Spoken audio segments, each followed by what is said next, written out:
ateliéri svetla sa rodia zázraky. Farby tancujú, myšlienky sa zmotňujú v obrazy. Štítec jej v rukách má tajné správy. Ticho rozpráva príbehy, tak ona maľuje sny. Farby už ožívajú na plátne, necháva dušu voľne tvoriť. Každý ťah štetca je ako jemná melódia, ktorá spája neviditeľné svety. Jej oči totiž vidia svet inak. Hľadajú krásu a prepojenie aj tam, kde to nie je zjavné.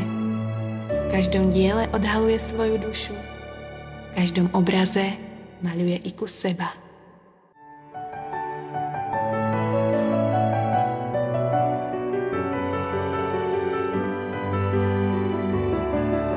Láska a vášeň, jej neustály sprievodca.